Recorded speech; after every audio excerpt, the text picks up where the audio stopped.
Eu me arrumei com tanto carinho naquela manhã de sábado. Escolhi o vestido rosa que guardava para ocasiões especiais, aquele que o meu falecido marido José sempre dizia que ficava lindo em mim. Passei batom, um pouquinho de pó no rosto e até pedi para a dona Marina, minha vizinha, fazer meu cabelo. Afinal, era o casamento da minha única filha, Adriana. Aos 62 anos, eu finalmente ia ver minha menina subir ao altar. O trajeto até a igreja foi longo. Peguei 2 ônibus porque não queria gastar com táxi. Durante toda a viagem, fiquei imaginando como seria bonita a cerimônia, como ficaria emocionada vendo a Adriana de noiva. Pensei em como o José estaria orgulhoso se estivesse vivo para ver nossa filha se casando. Ele sempre dizia que ela seria uma princesa no dia do casamento dela. Quando cheguei na porta da Igreja São Francisco, no bairro nobre onde Adriana morava com o noivo, meu coração estava acelerado de ansiedade e felicidade. Era uma igreja linda, toda de pedra, com vitrais coloridos. Havia carros luxuosos estacionados na frente, pessoas bem vestidas entrando e saindo. Eu me senti um pouco deslocada, mas respirei fundo e caminhei até a entrada principal. Foi então que vi minha filha do lado de fora, linda no vestido de noiva, conversando com as madrinhas. Meu peito se encheu de orgulho. Ela estava radiante, exatamente como eu sempre sonhei que ficaria no dia do casamento. Me aproximei devagar, com aquele sorriso de mãe que só quem é mãe entende. Adriana, minha filha, que linda você está, falei, me aproximando com os braços abertos para abraçá-la. Ela se virou para mim e sua expressão mudou completamente. O sorriso sumiu do rosto dela e ela olhou para mim como se estivesse vendo um fantasma. As madrinhas pararam de conversar e ficaram me encarando de um jeito estranho. Mas antes de continuarmos com essa história, eu peço gentilmente que você se inscreva no canal, curta o vídeo e me diga de qual cidade você está me ouvindo. Me encantaria saber aonde está chegando as nossas histórias. O que você está fazendo aqui? Perguntou Adriana, com uma voz fria que eu nunca tinha ouvido dela dirigida a mim. Como assim, filha? Vim para o seu casamento. Sou sua mãe, respondi, tentando entender o que estava acontecendo. Achei que talvez ela estivesse nervosa com a cerimônia. Adriana olhou ao redor, como se estivesse verificando se alguém estava vendo nossa conversa. Depois me olhou nos olhos com uma dureza que cortou meu coração como uma lâmina. Você não foi convidada, mãe. A família inteira concordou que você está fora das nossas vidas. Vá embora. As palavras dela me atingiram como um soco no estômago. Senti minha visão ficar turva por um segundo. As pessoas ao redor começaram a nos olhar. Ouvi murmúrios baixos, pessoas comentando sobre a situação constrangedora. Uma das madrinhas cochichou algo no ouvido da outra, e elas riram baixinho. Adriana, eu não entendo. Por que você está falando isso comigo? Perguntei com a voz tremendo. Sentia que estava prestes a chorar, mas alguma coisa dentro de mim se recusou a desmoronar ali, na frente de todo mundo. Porque você é um peso na nossa família, mãe. Você não contribui com nada, só fica reclamando, sendo negativa. Todo mundo está cansado disso. A tia Célia, o tio Roberto, até o Ricardo, ela disse, se referindo ao noivo. Nós decidimos que seria melhor sem você aqui.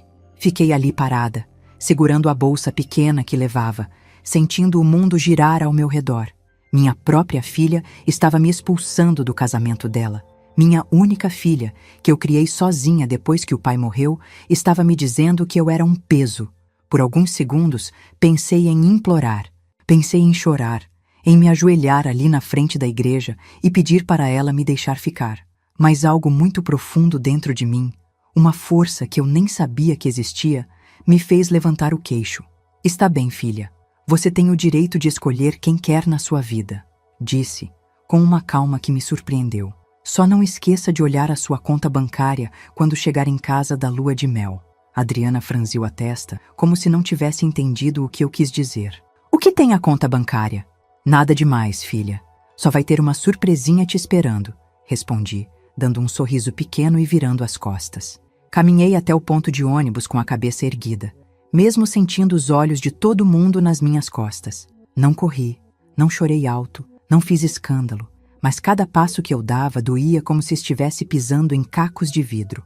Durante toda a viagem de volta para casa, fiquei pensando naquelas palavras da Adriana. Peso na família, não contribui com nada. Se ela soubesse, quando cheguei em casa, Fui direto para o meu quarto, tirei o vestido rosa e o pendurei no armário. Sentei na cama e olhei para o celular. Tinha 17 ligações perdidas e 23 mensagens da Adriana.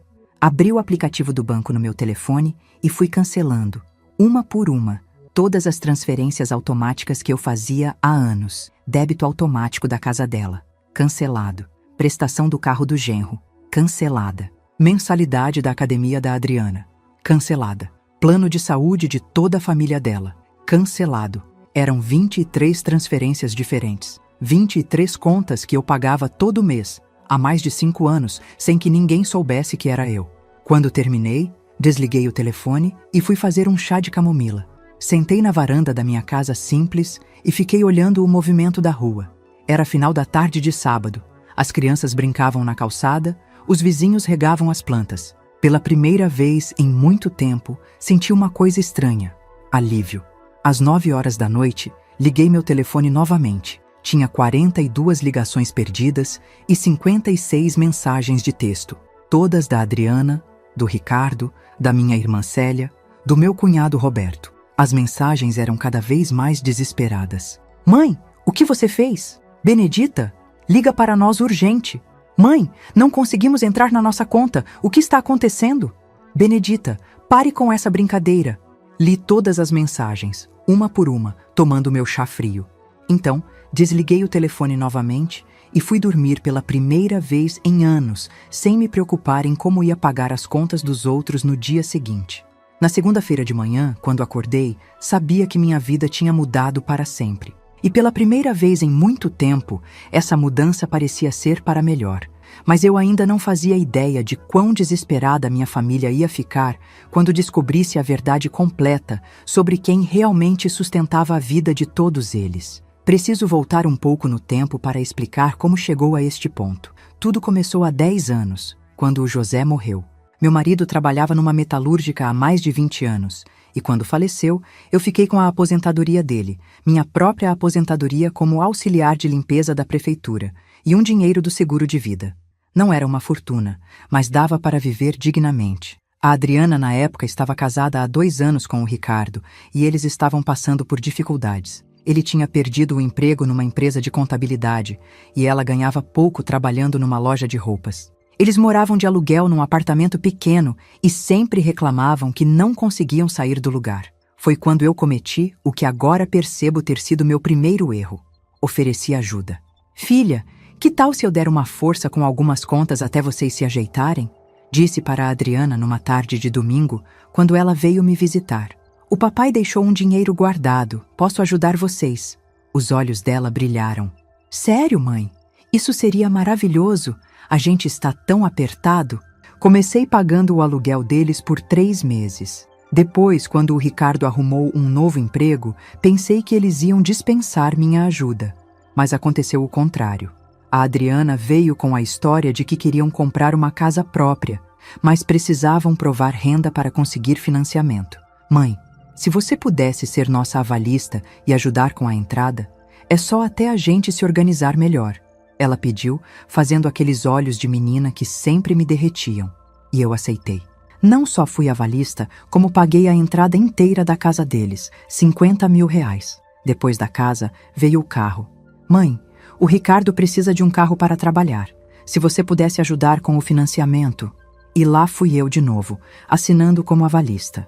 O que começou como uma ajuda temporária virou rotina. Todo mês eu transferia dinheiro para a conta deles.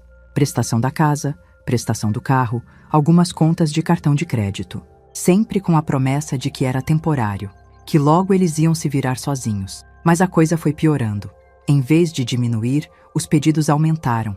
Adriana queria fazer faculdade de design de interiores. É para o nosso futuro, mãe. Vou ganhar muito mais quando me formar. Lá fui eu pagando mensalidade de faculdade particular. O Ricardo decidiu que precisava de uma academia para cuidar da saúde. É importante para o trabalho, Benedita. Preciso estar bem apresentável. Mais uma mensalidade que virou minha responsabilidade. E por que eu não falava nada? Por que aceitei tudo isso? Porque toda vez que eu tentava conversar sobre dinheiro, sobre eles assumirem as próprias responsabilidades, a Adriana fazia a mesma coisa. Chorava. Dizia que eu estava sendo injusta, que não entendia como era difícil para os jovens hoje em dia. Falava que o pai dela nunca faria isso comigo, que ele sempre apoiou os sonhos da família. Mãe, você não quer me ver feliz? Você prefere me ver sofrendo, passando necessidade? Ela dizia, e meu coração se despedaçava. Como eu ia negar felicidade para minha única filha? Como ia deixar ela passar dificuldade se eu tinha condições de ajudar? A situação ficou ainda mais complicada quando minha irmã Célia se separou do primeiro marido. Ela chegou na minha casa numa terça-feira à noite, chorando, com 2 malas na mão. Bené, posso ficar aqui uns dias? O Marcelo me expulsou de casa. Descobriu que eu estava tendo um caso com o vizinho. Ela confessou, entre lágrimas. Célia ficou na minha casa por 8 meses. Durante esse tempo, obviamente, quem pagou a comida, a luz, a água, tudo, fui eu. Ela não trabalhava. Dizia que estava muito abalada emocionalmente para procurar emprego. Quando ela conheceu o Roberto e quis casar de novo, adivinhem quem pagou o vestido de noiva, o buffet, a festa? Bené é minha segunda chance na vida. Você não pode me negar isso. E eu não neguei. Gastei 15 mil reais no casamento da minha irmã. Mas a coisa que mais me doía não era o dinheiro que eu gastava. Era a maneira como eles me tratavam. Nas reuniões de família, quando todos se juntavam na casa da Adriana, a casa que eu paguei, eu sempre era tratada como a tia chata, a velha que não entendia nada da vida moderna. Ai, mãe, você de novo com essa história de economia. A Adriana falava quando eu comentava sobre algum gasto exagerado deles. Você cresceu numa época diferente. Não entende como as coisas funcionam hoje. O Ricardo, no meio das conversas sobre trabalho e dinheiro, sempre me ignorava completamente. Para ele, eu era só a sogra aposentada que não tinha nada de interessante para falar. Ele nem fazia questão de disfarçar o desprezo. A dona Benedita não entende de investimento, de planejamento financeiro. Ele disse uma vez, quando eu sugeri que eles cortassem alguns gastos supérfluos. É de uma geração que guardava dinheiro embaixo do colchão. A Célia era ainda pior. Depois que casou com o Roberto, ela começou a frequentar os círculos sociais dele, que eram mais sofisticados. De repente, eu virei a irmã caipira, que ela tinha vergonha de apresentar para os novos amigos. Bené, você podia se cuidar mais, né? Fazer uma unha, um cabelo. O Roberto disse que podemos te levar no salão da cunhada dele. Ela sugeriu uma vez, olhando para mim como se eu fosse um projeto de reforma. E o pior de tudo, eles realmente acreditavam que eu era um peso. Eu ouvia as conversas quando pensavam que eu não estava prestando atenção. Coitada da sua mãe, Adriana. Deve ser muito difícil para ela viver só com a aposentadoria, comentou a Roberto uma vez. Ela reclama muito das contas. Fica sempre falando que está tudo caro, que o dinheiro não está dando, respondeu Adriana. Às vezes eu fico com pena e pago uma conta ou outra para ela. Eles achavam que eles me ajudavam, quando na verdade eram eles que não conseguiam viver sem minha ajuda financeira. Durante todos esses anos, eu nunca contei para ninguém quanto dinheiro eu transferia para eles todo mês. Criei contas separadas, fazia tudo de forma que eles nunca soubessem que o dinheiro vinha de mim. Eles pensavam que de alguma forma tinham conseguido se organizar financeiramente sozinhos. E por que eu fazia isso? Por que mantinha segredo? Porque eu tinha medo. Medo de que eles só estivessem comigo por interesse. Medo de descobrir que minha própria filha só me procurava quando precisava de dinheiro. Então, eu preferi comprar a ilusão de que era amada de verdade. Mesmo sendo tratada como um fardo, pelo menos eles estavam na minha vida, até o dia do casamento. Até o momento em que Adriana olhou nos meus olhos e me disse que eu não servia nem para estar presente no momento mais importante da vida dela. Foi aí que eu entendi que nunca fui amada de verdade mesmo. E que todo aquele dinheiro que gastei, comprando o amor deles, tinha sido desperdiçado. Mas eles ainda não sabiam que a mulher, peso morto e sem condições, era quem sustentava o padrão de vida de toda a família. E quando descobrissem, seria tarde demais para qualquer pedido de perdão. Eu peço gentilmente que você se inscreva no canal, curta o vídeo e me diga de qual cidade você está me ouvindo. Dessa forma, você me motiva a continuar contando mais relatos para você. Na segunda-feira de manhã, 2 dias depois do casamento, eu estava tomando meu café quando ouvi a campainha tocar insistentemente. Eram 7 horas da manhã. Fui até a janela e vi o Ricardo parado no portão, com a cara mais desesperada que já tinha visto na minha vida. Não abri a porta. Fiquei só observando ele apertar a campainha, bater no portão, gritar meu nome. Depois de uns 15 minutos, ele desistiu e foi embora. Termei meu café em paz. O que eu não sabia era o tamanho do caos que tinha se instalado na vida deles. Mais tarde, através da Dona Marina, minha vizinha, eu soube o que tinha acontecido. A Adriana e o Ricardo tinham voltado da lua de mel na sexta-feira à noite. Tinham viajado para Porto Seguro, ficado numa pousada cara, gastado à vontade pensando que tinham a vida financeira sob controle.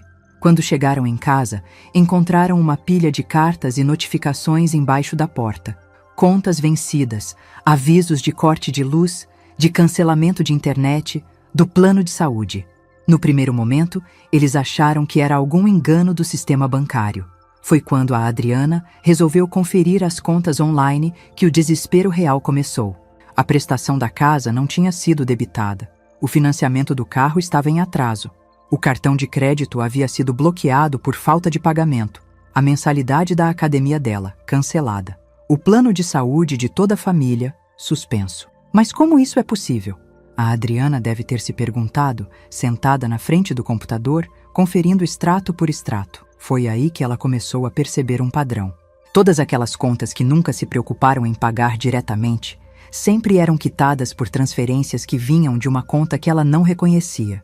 Uma conta em nome de Benedita Santos Gomes. Meu nome completo. Durante 3 dias, eles tentaram me ligar. Eu via as ligações chegando, uma atrás da outra, mas não atendia.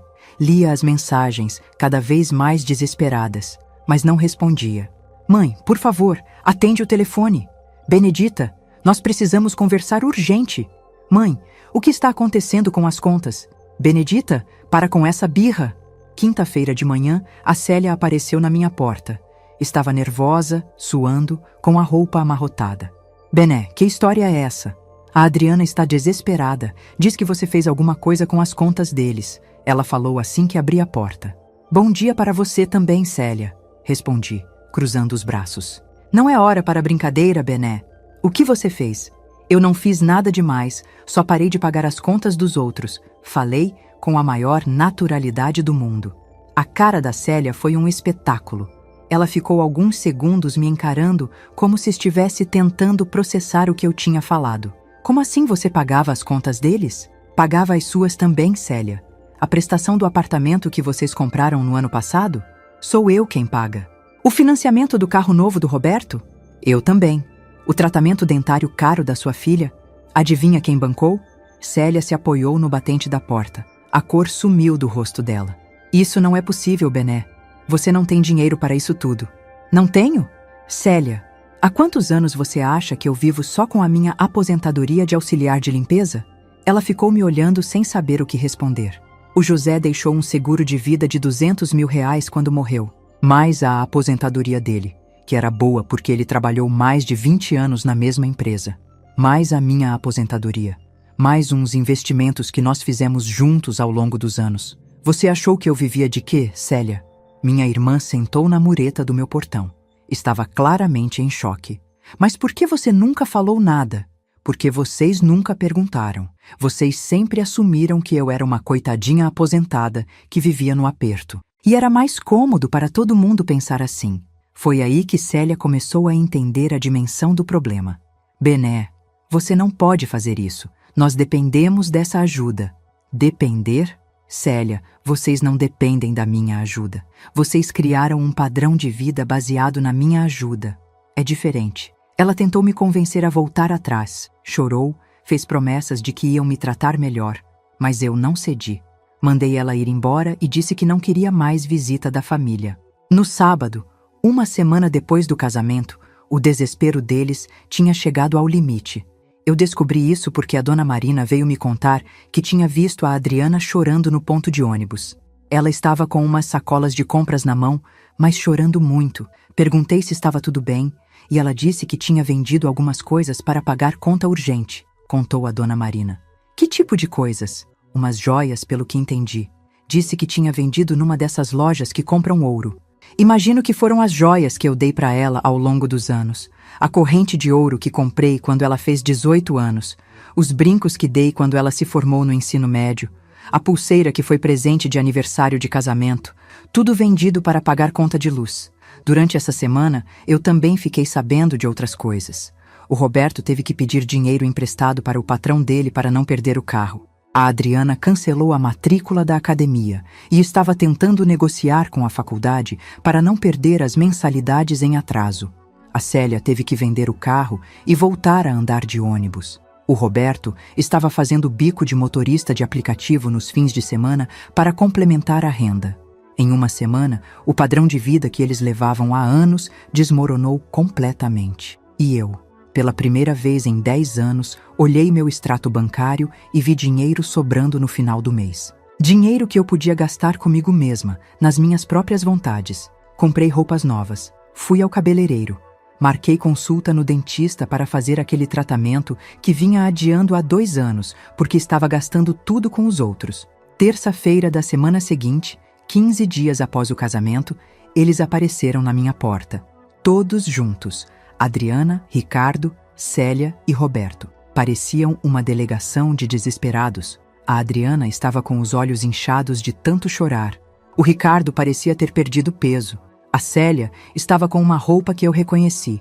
Era do ano anterior, quando ela ainda se achava muito chique para usar roupa velha. Eles ficaram no portão porque eu não abri a porta de casa.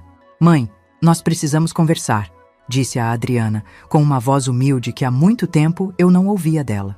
"Bené, nós erramos", admitiu a Célia. "A gente não sabia que você fazia tudo isso por nós." "Agora sabem", respondi, ainda do lado de dentro do portão. "Mãe, desculpa pelo que aconteceu no casamento. Eu estava nervosa. Falei sem pensar", tentou a Adriana. "Nervosa? Adriana, você me disse que eu era um peso na família, que todo mundo tinha concordado em me tirar das suas vidas. Isso não é coisa que se fala por nervosismo." O Ricardo, que até então estava quieto, resolveu falar. "Dona Benedita, nós erramos muito com a senhora. A gente não tinha dimensão de tudo o que a senhora fazia por nós. Se a senhora voltar a nos ajudar, prometo que vamos tratar a senhora com todo o respeito que merece." Olhei para os 4 ali, implorando minha ajuda. Os mesmos 4 que 2 semanas antes me consideravam um peso morto. "E se eu não voltar a ajudar?" perguntei. Eles se entreolharam. Foi a Adriana quem respondeu. "Mãe, sem sua ajuda, a gente vai perder tudo. A casa, o carro, eu vou ter que trancar a faculdade. E agora vocês descobriram que precisam de mim. Sempre precisamos, mãe. Só não sabíamos que era a senhora que me sustentava", completei a frase dela. "Pois é, Adriana. A mulher que não contribui com nada era quem sustentava a vida de todo mundo." Fiquei alguns segundos em silêncio, olhando para eles. Depois falei uma coisa que nem eu mesma esperava dizer. "Vocês vão ter que aprender a viver com o que ganham, porque eu não vou mais pagar a vida de ninguém." "Mãe, não fala assim. A gente pode conversar, entrar num acordo. O acordo é simples, Adriana. Vocês me ensinaram que eu sou um peso. Então, vou tirar esse peso das costas de vocês para sempre." Entrei em casa e fechei a porta. Eles ficaram mais de 1 hora gritando do portão, implorando para eu reconsiderar. Eu não abri mais a porta. Naquela noite, tomei uma decisão que mudaria tudo. Liguei para uma imobiliária e coloquei minha casa à venda. Se eles achavam que eu era um peso, talvez fosse hora de me mudar para longe e descobrir como era viver só para mim mesma. 3 semanas se passaram desde aquela conversa no portão. Durante esse tempo, eu vendi minha casa mais rápido do que esperava. Um casal de aposentados se interessou e fechou o negócio em 15 dias. Era exatamente o que eu precisava para começar uma vida nova. Escolhi uma cidade do interior, a 200 quilômetros daqui. Um lugar menor, mais tranquilo, onde ninguém me conhecia. Onde eu podia ser apenas Benedita, não a mãe que sustentava todo mundo, não a irmã que resolvia os problemas dos outros, não a mulher que todo mundo achava ser um peso. Durante essas 3 semanas, eles tentaram de tudo. Ligações diárias que eu não atendia, cartas que eu não abria. A Célia chegou a mandar a filha dela, minha sobrinha Camila, tentar falar comigo. "Tia Bené, minha mãe está muito preocupada com a senhora", disse a Camila quando apareceu na minha porta numa quinta-feira à tarde. "Preocupada com o quê, minha filha?" "Ela disse que a senhora está fazendo besteira, que vai se arrepender de cortar a família da sua vida." Olhei para minha sobrinha, uma menina de 25 anos que sempre foi doce comigo. Ela não tinha culpa dos problemas dos adultos da família. Camila, quantos anos você acha que eu tenho? Não sei, tia. 60 e poucos? 62 anos, minha filha. Você acha que uma mulher de 62 anos não sabe tomar suas próprias decisões? Ela ficou sem graça. Não é isso, tia. É que sua mãe e sua prima acostumaram a me tratar como se eu fosse uma velha senil que não entende de nada. Mas eu entendo sim, Camila. Entendo muito bem quem realmente se importa comigo e quem só se importa com o que eu posso dar. A menina foi embora mais confusa do que quando chegou. No sábado de manhã, dia que eu ia me mudar, a dona Marina apareceu para se despedir. Ela era uma das poucas pessoas que sabia da minha decisão. Bené, você tem certeza do que está fazendo? Família é família, né? Dona Marina, a senhora já passou por isso? De descobrir que as pessoas só ficam do seu lado por interesse? Ela pensou um pouco. Já sim, quando meu marido morreu, apareceu uma porção de parente querendo ajudar a cuidar dos negócios dele.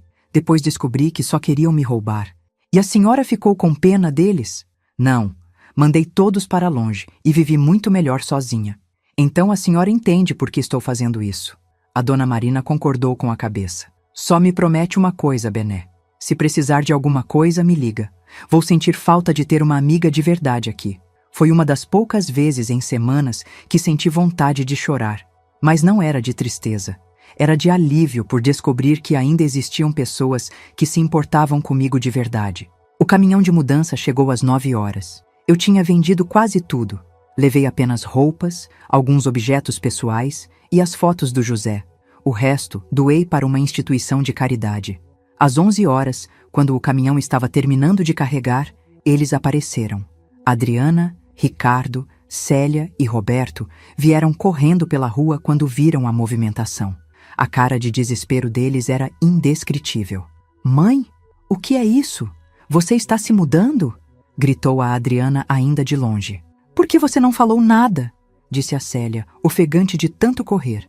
Eu estava na porta de casa, supervisionando os últimos móveis sendo colocados no caminhão. Olhei para eles com calma. Falei sim. Falei que vocês iam ter que aprender a viver sem minha ajuda. Mas mudar de cidade é exagero, mãe, disse o Ricardo. A gente pode conversar, resolver isso de outro jeito. Que jeito, Ricardo? Vocês voltarem a me tratar mal enquanto eu sustento a vida de todo mundo? A Adriana começou a chorar. Mãe, eu juro que nunca mais vou desrespeitar a senhora. Eu estava errada no casamento, falei sem pensar. Adriana, você me olhou nos olhos e disse que eu era um peso na família, que todo mundo concordou em me tirar das suas vidas. Isso não sai de alguém por acidente. Eu estava nervosa, mãe. Era meu casamento, E por estar nervosa no seu casamento, você decidiu que eu não merecia estar lá? Interrompi. Adriana, você me humilhou na frente de desconhecidos. Me tratou como se eu fosse uma intrusa na sua vida. O motorista do caminhão de mudança veio me avisar que tinha terminado. Peguei minha bolsa e me dirigi ao carro que eu tinha comprado na semana anterior. Um carro usado, mas em bom estado, perfeito para a minha nova vida. Mãe, não vai embora assim! A Adriana correu e se jogou na frente do meu carro. Eu preciso da senhora. Precisa de mim ou do meu dinheiro? Perguntei, ainda de dentro do carro. Ela parou de chorar por um segundo. A pergunta a pegou de surpresa. Preciso da senhora, mãe. Da minha mãe. Adriana, quando foi a última vez que você me procurou só para conversar? Para saber como eu estava? Para me convidar para almoçar sem ser pedindo dinheiro emprestado? Ela ficou alguns segundos tentando lembrar. E pela expressão no rosto, percebi que ela mesma estava se dando conta da resposta. Não consigo lembrar, mãe. Pois é. E eu também não consigo lembrar quando foi a última vez que me senti realmente querida por vocês, não pelo que eu podia dar. A Célia se aproximou da janela do carro. Bené, onde você vai ficar? Como vamos saber se está tudo bem com você? Vocês não vão saber, Célia, porque vocês não se importam se está tudo bem comigo.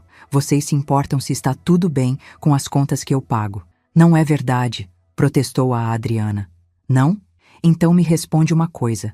Em todos esses anos, vocês alguma vez perguntaram se eu estava precisando de alguma coisa? Se eu estava passando por dificuldade? Se eu estava feliz? Silêncio total. Vocês alguma vez se ofereceram para me ajudar com alguma coisa? Para pagar uma conta minha? Para me levar no médico? Para passar um final de semana comigo só porque tinham saudade? Mais silêncio. Vocês sabem quando foi meu último aniversário? Sabem que comida eu gosto? Sabem que remédio eu tomo para a pressão? Sabem o nome do meu médico? A Adriana estava chorando de novo, mas agora parecia um choro diferente. Não era mais desespero por causa do dinheiro. Era uma dor que vinha de perceber a verdade. Mãe, eu não sabia que eu tinha sentimentos, que eu precisava de atenção e carinho também. Adriana, vocês passaram anos me tratando como uma máquina de fazer dinheiro. Uma máquina que falava demais e incomodava quando abria a boca. Liguei o carro. O barulho do motor cortou o silêncio da rua. Mãe, por favor, me dá uma chance de consertar isso, implorou a Adriana com as mãos apoiadas na janela do carro. Adriana, algumas coisas quando quebram não têm conserto. Você quebrou meu coração no dia do seu casamento. Não só pelo que disse, mas por me fazer entender que eu nunca tive uma filha de verdade. Eu tive uma pessoa que morava na minha vida só por interesse. Não é verdade, mãe. Então por que você só está aqui agora? Por que só veio atrás de mim depois que as contas começaram a vencer? Ela não soube responder. Tirei o carro da garagem devagar. Eles foram andando junto, ainda tentando me convencer a ficar. Se vocês realmente se importam comigo, disse, parando o carro na rua, vão aprender a viver suas próprias vidas. E se um dia conseguirem isso, talvez vocês entendam o que é amar alguém de verdade, não por interesse. Mãe, pelo menos fala onde vai morar, gritou a Adriana enquanto eu me afastava. Pela janela, olhei para ela uma última vez. Minha menina, que um dia foi tudo para mim, estava parada no meio da rua, chorando, cercada pela família que sempre a apoiou em me maltratar. Vou morar num lugar onde as pessoas vão gostar de mim por quem eu sou, não pelo que eu posso pagar, respondi, e fui embora. No retrovisor, vi eles ficarem parados ali na rua até eu sumir de vista. A dona Marina estava na porta de casa, acenando para mim. Acenei de volta. 2 horas depois, estava chegando na minha nova cidade. Um lugar onde ninguém sabia que eu era a mãe que sustenta todo mundo, ou a irmã que resolve tudo.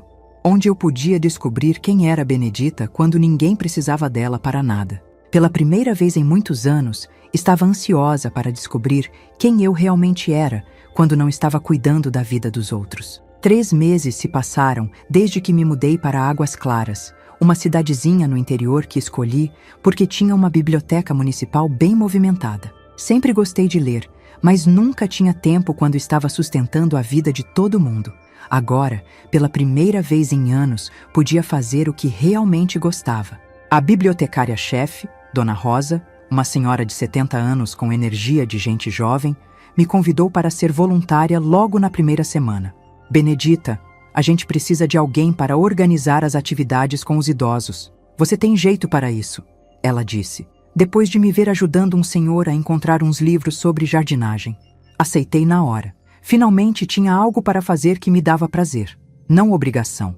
Enquanto isso, através da Dona Marina, que ligava para mim uma vez por semana, eu ficava sabendo como as coisas estavam indo para minha família. E posso dizer que não estava indo nada bem. O primeiro desastre aconteceu 6 semanas depois da minha mudança.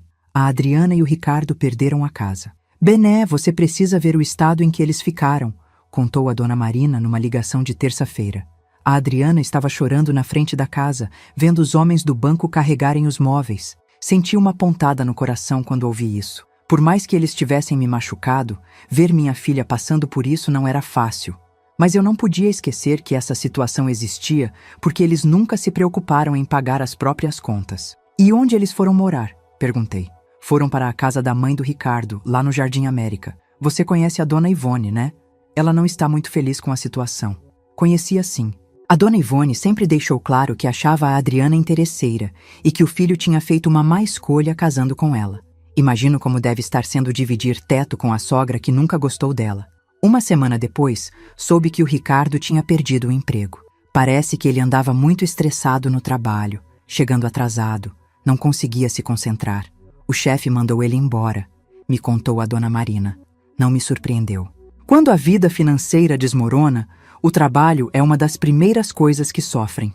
O homem que sempre se achou muito importante, que me tratava como se eu não entendesse nada de dinheiro, agora estava desempregado aos 35 anos.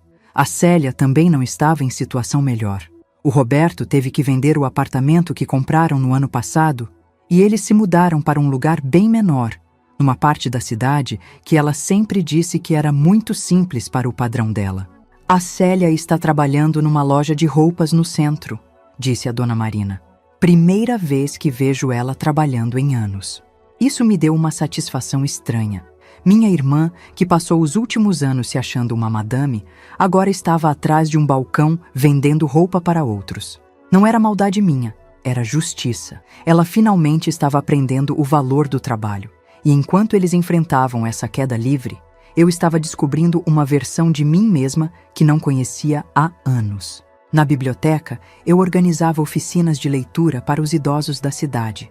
2 vezes por semana, um grupo de 15 pessoas se reunia para conversar sobre livros, tomar um café que eu preparava e dividir histórias de vida. Pela primeira vez em muito tempo, eu era valorizada pelo que tinha a oferecer, não pelo dinheiro que podia dar. Dona Benedita, a senhora é um anjo, disse o seu Antônio, um aposentado de 80 anos que vivia sozinho depois que a esposa morreu. Fazia anos que eu não tinha uma atividade para esperar na semana. Essas palavras me emocionaram de um jeito que eu tinha esquecido como era. Ser útil de verdade, não ser apenas uma fonte de dinheiro. Também comecei a cuidar melhor de mim mesma. Com o dinheiro que sobrava no fim do mês, e agora sempre sobrava, fiz aquele tratamento dentário que vinha adiando há anos. Comprei roupas novas, comecei a frequentar o salão de beleza. Nossa, dona Benedita, a senhora está outra pessoa, comentou a Fernanda, a cabeleireira. Chegou aqui há 3 meses toda apagadinha e agora olha só, está radiante. Era verdade. Quando me olhava no espelho, via uma mulher diferente. Mais leve, mais feliz. Tinha até perdido 5 quilos sem fazer dieta, só de não carregar mais o peso da preocupação com os problemas dos outros. Foi numa dessas idas à biblioteca que conheci o Sr. Miguel. Ele apareceu numa quinta-feira de tarde, procurando livros sobre marcenaria. Era um homem de 68 anos, viúvo há 3 anos, que tinha se mudado para Águas Claras para ficar perto da filha. Conversa vai, conversa vem, descobri que ele também era voluntário, ajudava numa oficina de trabalhos em madeira para jovens. A senhora tem um jeito muito especial de falar com as pessoas, ele disse depois de me ver conduzindo uma das oficinas de leitura. Dá para ver que tem experiência de vida. Começamos a conversar mais. Ele me contava sobre a esposa que perdeu, sobre como era difícil recomeçar a vida depois de tanto tempo casado. Eu falava sobre a mudança, sobre estar descobrindo quem era quando não estava cuidando de ninguém. Às vezes é preciso perder algumas pessoas para encontrar a gente mesmo, ele disse numa tarde, tomando café na padaria depois do trabalho voluntário. Essas palavras ficaram na minha cabeça. Era exatamente o que estava acontecendo comigo. 5 meses depois da minha mudança, recebi uma ligação da dona Marina que mudou o rumo dos meus pensamentos. Bené, tenho uma notícia triste para te dar. A Adriana está no hospital. Meu coração disparou. O que aconteceu? Ela desmaiou no trabalho. Estava trabalhando numa loja de departamentos fazendo dupla jornada para conseguir pagar as contas. O médico disse que foi de estresse e má alimentação. Fiquei alguns segundos em silêncio. Minha filha no hospital. Por mais que eu estivesse magoada, ela continuava sendo minha filha. Como ela está agora? Melhor, mas bem abatida. O Ricardo arrumou um emprego numa loja de materiais de construção, mas ganha muito pouco. Eles estão passando necessidade mesmo, Bené. E a Célia? A Célia não pode ajudar porque também está apertada. O Roberto ainda não conseguiu outro emprego fixo, só faz uns bicos. Depois que desliguei o telefone, fiquei pensando na situação. Parte de mim sentia vontade de voltar correndo para ajudar. Era minha filha no hospital. Era minha família passando dificuldade. Mas outra parte de mim, a parte que tinha aprendido a se valorizar nesses meses, lembrava de tudo que tinha passado. Lembrava da humilhação no casamento. Lembrava dos anos sendo tratada como peso morto. Lembrava de como eles só se importaram comigo quando precisaram do meu dinheiro. Conversei sobre isso com o Miguel no dia seguinte. Miguel, você acha que eu sou uma mãe ruim por não correr para ajudar minha filha? Ele pensou um tempo antes de responder. Benedita, você me contou como eles te trataram todos esses anos. Você acha que se voltasse agora, alguma coisa seria diferente? Não sei. Talvez eles tenham aprendido a lição. Ou talvez eles só estejam desesperados de novo e vão te tratar bem até conseguir estabilizar a situação. E depois? Ele tinha razão. Se eu voltasse agora para salvá-los mais uma vez, qual garantia eu tinha de que não seria humilhada de novo no futuro? Benedita, você não é obrigada a se sacrificar por pessoas que só te valorizam quando precisam de alguma coisa, nem mesmo se essas pessoas são família. Naquela noite, tomei uma decisão que sabia que mudaria tudo para sempre. Não ia voltar. Não ia salvar ninguém dessa vez. Eles precisavam aprender a se salvar sozinhos, e eu precisava continuar aprendendo a viver para mim mesma. Na sexta-feira, uma semana depois da notícia sobre a Adriana, chegou uma carta no meu endereço novo. Era dela. Não sei como conseguiu meu endereço, mas imagino que foi através de algum vizinho que ainda se correspondia com gente da minha antiga rua. A carta estava na minha mesa de cabeceira, ainda lacrada. Eu sabia que abrir aquela carta podia mudar todos os sentimentos que tinha construído nesses meses de paz, mas também sabia que chegaria um momento em que teria que decidir de vez se o amor de mãe era mais forte que a necessidade de me proteger, ou se eu tinha finalmente aprendido que amar a mim mesma era tão importante quanto amar os outros. A carta ficou 3 dias na minha mesa de cabeceira antes que eu tivesse coragem de abrir. Toda vez que passava pelo quarto e via o envelope com a letra da Adriana, sentia um aperto no peito, mas não era saudade, era medo. Medo de que aquelas palavras pudessem me fazer voltar para uma vida que eu já tinha superado. Foi numa manhã de domingo, depois de voltar da missa na igrejinha do centro, que finalmente me sentei na cama e abri a carta. Mãe, eu sei que não tenho o direito de escrever para a senhora depois de tudo o que aconteceu. Sei que a machuquei muito e que talvez nunca consiga me perdoar, mas preciso tentar uma última vez. Eu estive no hospital na semana passada. Desmaiei no trabalho porque não estava me alimentando direito, tentando economizar dinheiro. O médico disse que foi estresse e má nutrição. Quando acordei na cama do hospital, a primeira pessoa que pensei foi na senhora. Pensei em como a senhora sempre cuidou de mim quando eu era criança e ficava doente. Lembrei de como a senhora passava noites acordada quando eu tinha febre, fazendo compressa, medindo temperatura. Lembrei do carinho da senhora, que eu joguei fora por causa de orgulho e ingratidão. Mãe, esses meses sem a senhora foram os piores da minha vida. Não só pela situação financeira, que está terrível mesmo. Perdemos a casa, o Ricardo está desempregado, eu trabalho em 2 empregos e mal consigo pagar aluguel de um quartinho na casa da minha sogra. Mas o pior não é isso. O pior é ter percebido que perdi a única pessoa que realmente me amava de verdade. A única pessoa que sempre esteve lá quando precisei. A única pessoa que nunca me julgou, nunca me abandonou, nunca desistiu de mim. Até eu desistir da senhora.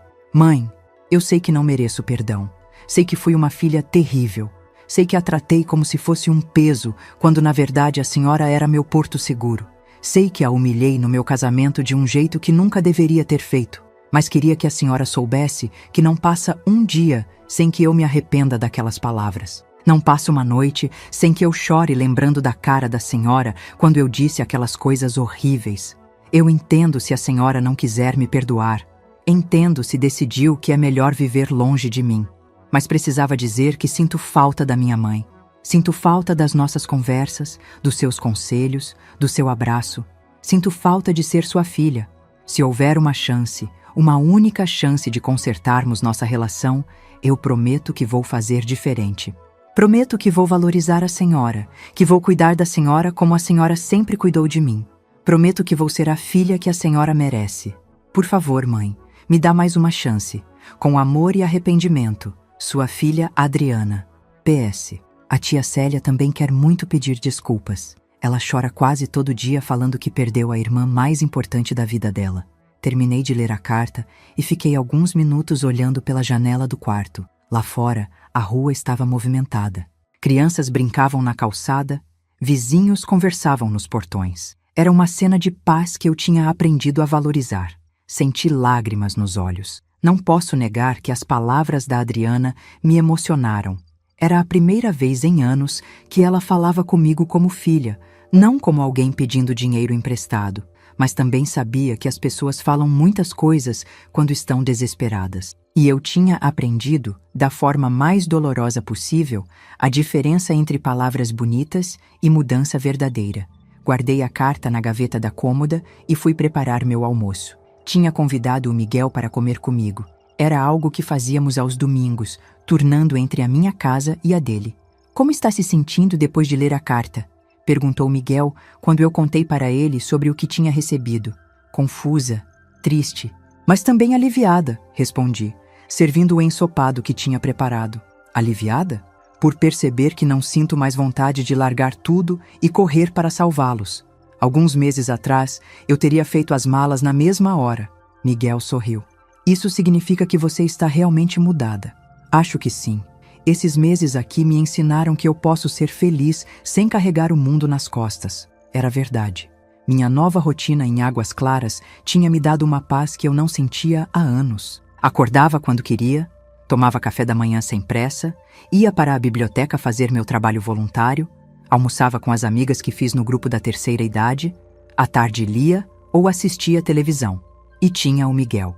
Nosso relacionamento estava crescendo devagar, com respeito e carinho. Ele me tratava como uma mulher interessante, inteligente, alguém cuja companhia ele realmente apreciava, não como alguém que existia só para resolver problemas. Benedita, posso te fazer uma pergunta? Disse Miguel, depois que terminamos de almoçar e estávamos tomando café na varanda. Claro. Se você voltasse para sua cidade agora para ajudar sua filha, você seria feliz? Pensei na pergunta. Provavelmente não. Eu voltaria a ser a Benedita que sustenta todo mundo e não tem vida própria. E você quer isso? Não. Pela primeira vez na vida, eu descobri quem sou quando não estou cuidando de ninguém. E eu gosto dessa pessoa que descobri. Miguel pegou na minha mão. Então você já sabe qual é a resposta certa. Naquela tarde, escrevi uma carta para a Adriana. Não foi fácil, mas precisava ser honesta. Filha, recebi sua carta e fiquei emocionada com suas palavras. Sei que foram escritas com sinceridade e que você realmente está arrependida. Mas também sei que arrepender-se não é o mesmo que mudar. E eu preciso proteger meu coração de mais uma decepção. Nesses meses longe de vocês, eu descobri uma coisa importante. Eu mereço ser amada pelo que sou, não pelo que posso dar. Mereço ser valorizada, respeitada, ter minha opinião ouvida. Mereço ter uma vida própria. Durante anos, eu abri mão de tudo isso para sustentar vocês. E, em troca, fui tratada como um peso morto, uma velha chata que não entendia nada da vida. Adriana, eu te amo. Sempre vou te amar. Você é minha filha e isso nunca vai mudar. Mas amar você não significa que preciso aceitar ser maltratada por você. Vocês vão ter que aprender a viver com suas próprias escolhas. Vão ter que aprender o valor do trabalho, da responsabilidade, da gratidão. Coisas que eu tentei ensinar durante anos, mas que vocês só vão aprender quando não tiverem mais ninguém para resolver seus problemas. Talvez um dia, quando vocês realmente crescerem e mudarem, possamos nos reencontrar. Mas esse dia só vai chegar quando vocês aprenderem a me amar sem me usar. Até lá, vou continuar vivendo minha nova vida.